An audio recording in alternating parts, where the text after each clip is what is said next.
রমজানে ফল কাটা এবং শরবত বানানোর দায়িত্ব সবার থাকলেও ইফতার বানানোর দায়িত্ব বরাবরই হচ্ছে আমার। আর আমার ইফতার বানাতে এবং মানুষকে ইফতার করাতে খুবই ভালো লাগে। যেহেতু কয়েক বছর ধরেই আমি ইফতার বানাচ্ছি, এর জন্য আমার তেমন একটা প্রবলেম হয় না। প্রথমেই হচ্ছে আমি আলুর চপ বানাবো। আমি হচ্ছে প্রথমেই পেঁয়াজু বানিয়েছিলাম, কিন্তু ভিডিও এডিট করার সময় আলুর চপটা আগে দিয়ে ফেলছি। যাই হোক, আলুর চপ বানানোর জন্য আমি প্রথমেই আলু সেদ্ধ করে নিয়েছিলাম।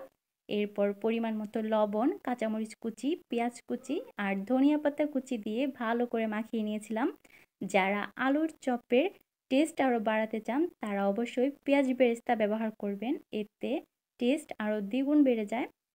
আলুগুলি মাখানো হয়ে গেলে আমি গোল গোল করে বেসনের ব্যাটারে ডুবিয়ে তেলে ফ্রাই করে নিব।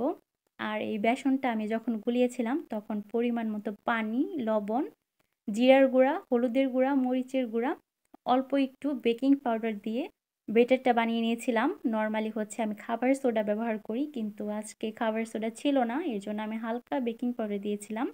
আর এই ভিডিওটা হচ্ছে প্রথম রমজানের ভিডিও।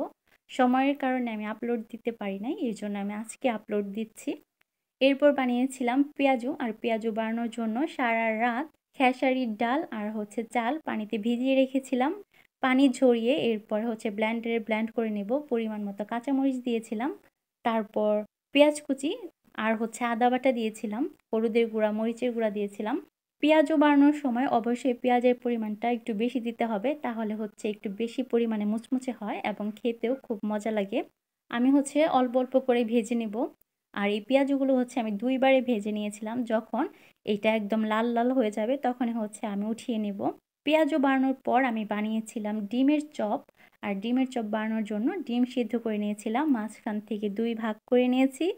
তারপর আলুর চপের জন্য যে আলু মাখাটা ছিল সেটা দিয়ে কোট করে বেসনের ব্যাটারে ডুবিয়ে হচ্ছে আমি তেলে ফ্রাই করে নিয়েছি। আর এই ডিমের চপটা আমাদের বাসার সবারই খুব পছন্দের।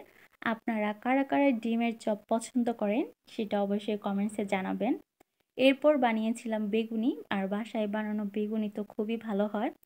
আর খাবার সোডা একটু ব্যবহার করার কারণে বাজারের মতোই ফুলকো হয়, এর জন্য খেতেও ভালো লাগে। আর বেগুনির চপটা সবসময় শেষে করবেন, ক্রিস্পি থাকে। আর বেগুনির চপটা হচ্ছে গরম খেতেই মজা।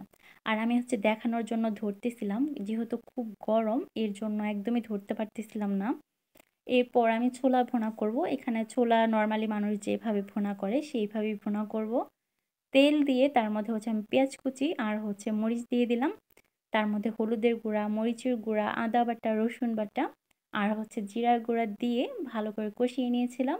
এরপর সিদ্ধ করে রাখা ছোলাটা দিয়েছিলাম। তবে ছোলার মধ্যে আমি সবসময় একটু আলুর পরিমাণটা রাখার চেষ্টা করি, কিন্তু আজকে আলুগুলো একটু শর্ট হয়ে গেছিলো। যেহেতু চপ অনেক বানানো হয়েছিল এর জন্য আলু কম হওয়াতে ছোলাটা একটু দেখতে কেমন যেন লাগছে। আর হচ্ছে আমি মশলার পরিমাণ কম দিয়েছিলাম, কারণ অনেক পরিমাণে ভাজা পোড়া খাওয়া হয়, তার মধ্যে সারাদিন রোজা রাখা হয়েছিল এর জন্য।